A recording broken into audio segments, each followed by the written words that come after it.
নমস্কার বন্ধুরা, welcome back to my channel মানুষের লাইফস্টাইলে তোমাদের সবাইকে স্বাগত। আশা করি তোমরা সবাই খুব ভালো আছো এবং সুস্থ আছো। আজকে নিয়ে এসেছি সর্ষে ইলিশ নিয়ে। জানি এটা কম বেশি তোমরা সবাই রান্না করতে পারো, কিন্তু তবুও রান্না যেহেতু আমার একটা শখের জিনিস, চলো আমি আজকে এটা কীভাবে বানাই তোমরা প্রথম থেকে শেষ পর্যন্ত দেখতে থাকো। প্রথমেই দেখো, এখানে আমি 3 পিস ইলিশ মাছ নিয়ে নিয়েছি। আগে থেকে লবণ মাখানো ছিল, এবার পরিমাণ মতো হলুদ মাখিয়ে নেব। মাছের পিসগুলোর দুই দিকেই কিন্তু ভালো করে হলুদ গুঁড়ো মাখিয়ে নেব। এখন দেখো হলুদ গুঁড়ো মাখানো হয়ে গেছে। কড়াই বসিয়ে নিয়েছি। পরিমাণ মতো আমি এখানে সর্ষের তেল দিয়ে নেব। তেল গরম হয়ে গেলে হালকা নেড়ে চেড়ে নেব।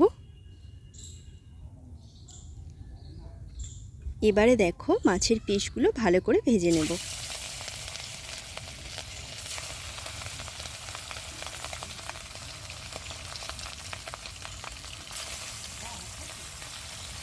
মাছগুলো কিন্তু ভালো করে দেখো উল্টে পাল্টে দুই দিকেই হালকা লাল লাল করে ভেজে নেব।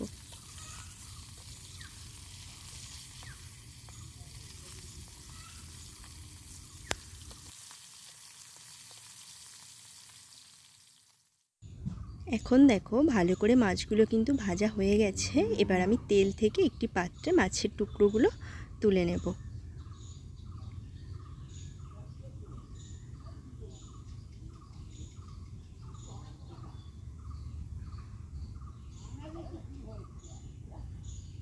এরপর কিন্তু মাছের পিসগুলো তোলার পর তেলটাও কিন্তু আমি তুলে নেব। চলে এসেছি রান্নার মূল পর্বে। এবার আমি রিফাইন অয়েল দিয়ে দিলাম। পুরো রান্নাটা এবার রিফাইন অয়েলেই করব। সামান্য একটু কালো জিরে দিয়ে দিলাম, আর ওপর থেকে দিয়ে দিলাম 2টো কাঁচা লঙ্কা।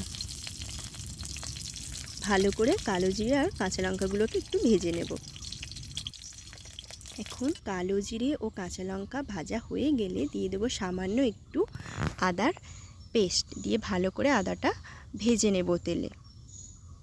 দেখো এখন মশলা কিন্তু কষানো হয়ে গেছে। দিয়ে দেব সামান্য জল। ভালো করে মশলাটা এর মধ্যে মিশিয়ে নেব। এবার দিয়ে দেব পরিমাণ মতো লবণ। দিয়ে দেব পরিমাণ মতো হলুদের গুঁড়ো। দিয়ে ভালো করে জলের সঙ্গে লবণ ও হলুদ গুঁড়ো মিশিয়ে নেব। এখানে কিন্তু কোনো লঙ্কার গুঁড়ো ব্যবহার করব না।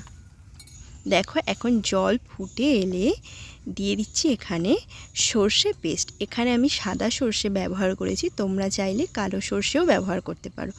ভালো করে জলের সঙ্গে সর্ষের পেস্টটা মিশিয়ে নেব। এখন দেখো গ্রেভি ফুটে এলে আগে থেকে ভেজে রাখা মাছের টুকরোগুলো দিয়ে কিন্তু 5 থেকে 7 মিনিট একদম লো আঁচে আমি ফুটিয়ে নেব।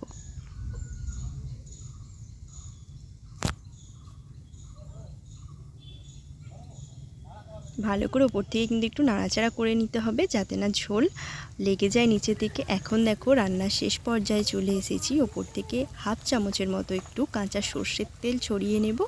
এবার কিন্তু আমি নামিয়ে নেব। চলো নামিয়ে দেখাচ্ছি। দেখো দেখতে কতটা সুন্দর হয়েছে।